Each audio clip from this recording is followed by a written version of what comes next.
جب ایسی کوئی خوشی کا دن آتا ہے تو پھر گھر والوں کی بہت یاد آتی ہے کہ اگر آج ہم ساتھ میں ہوتے تو بیٹھ کے کوئی بھی اپنی مرضی سے نہیں جاتا ہے، سب کو غریبی لے جاتی ہے، سب کام کرنے کے لیے اس لیے جاتے ہیں کہ وہاں سے اچھے پیسے ہمیں ملیں گے، ہم وہاں جائیں گے اچھے پیسے کمائیں گے۔ کوئی بھی اپنی مرضی سے اپنی خوشی سے نہیں جاتا ہے، سب کو مجبوری لے کے جاتی ہے۔ اور آج یہ عید کا دن ہے، جب عید کا دن آتا ہے تو پھر پردیسیوں کو بہت یاد آتی ہے اپنے گھر کی، جو پردیس میں کام کر رہے ہیں انہیں اپنی بیوی بچوں کی یاد آتی ہے، جو بیوی بچے والے نہیں ہیں انہیں اپنے ماں باپ بھائی بہن کی یاد آتی ہے کہ آج اگر یہ مجبوری نہیں ہوتی تو ہم اپنے گھر پر اپنے ماں باپ کے ساتھ عید مناتے ہوتے۔ اکثر نوجوان مجھے ملتے ہیں، کوئی پنجاب کام کر رہا ہے، کوئی ہریانہ کام کر رہا ہے، کوئی کہیں کام کر رہا ہے، کوئی حیدرآباد کام کر رہا ہے، تو کبھی ملاقات ہوتی ہے تو وہ بتانے لگتے ہیں کہ حضرت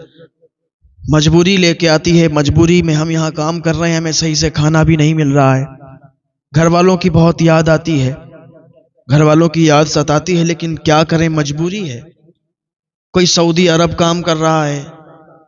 کوئی کہیں بھی کام کر رہا ہے، کوئی دبئی کام کر رہا ہے، کوئی قطر کام کر رہا ہے، کوئی عمان کام کر رہا ہے۔ کیوں؟ کیونکہ سب کی ایک مجبوری ہے۔ کوئی بھی اپنی خوشی سے نہیں جاتا ہے کہ بھائی میں وہاں جاؤں گا اور وہاں پر آرام سے رہوں گا، عیش و عشرت کروں گا، نہیں، سب جاتے ہیں پیسے کمانے کے لیے۔ اور جب عید کا دن آتا ہے، جب کتنا مزہ آتا، کتنا اچھا لگتا کہ گھر کے سارے لوگ ساتھ میں ہوتے اور ہم عید والے دن گھر پہ ہوتے۔ ایسے ہی بات چل رہی تھی کہ وہ لڑکا جس کا میں نے ذکر کیا کہ وہ کام کرنے کے لیے پردیس گیا ہوا تھا، گھر پہ بہت زیادہ اس کے غریبی تھی، تو مجبوری کی حالت میں، کیونکہ یہاں پر اسے کوئی کام نہیں مل رہا تھا، کوئی کام نہیں کر پا رہا تھا، تو بیچارہ وہ پردیس کو نکل گیا کام کرنے کے لیے، وہاں کام کرنے لگا اور وہاں پر کام کرتا تھا۔ اور جب چھٹی ہو جاتی تھی تو کبھی کبھی جنگل شکار کے لیے چلا جاتا تھا،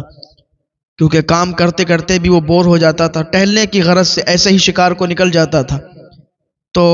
ایک دن وہ شکار پہ نکلا ہوا تھا، اس کی چھٹی جلدی ہو گئی، اسے ٹائم مل گیا، وہ شکار کے لیے چلا گیا، جنگل میں پہنچا اور وہ شکار کرنے لگا۔ تو اس نے جیسے ہی نشانہ لگایا، نشانہ ایک جانور پر لگا رہا تھا، لیکن سامنے ایک بچہ آ گیا اور وہ تیر جب اس نے چھوڑا تو وہ تیر بچے کے لگا جا کے، اور جیسے ہی تیر بچے کے لگا تو بچہ وہیں پر مر گیا، اس کا انتقال ہو گیا۔ اس کے گھر والے جلدی سے دوڑ کے آئے، اس کے ماں باپ دوڑ کے آئے، کرے میرے بچے کو مار دیا، میرے بچے کو مار دیا، پکڑو اسے، کون ہے یہ؟ سارے لوگوں نے اسے دبوچ لیا۔ باپ رونے لگا اور کہنے لگا، ارے ظالم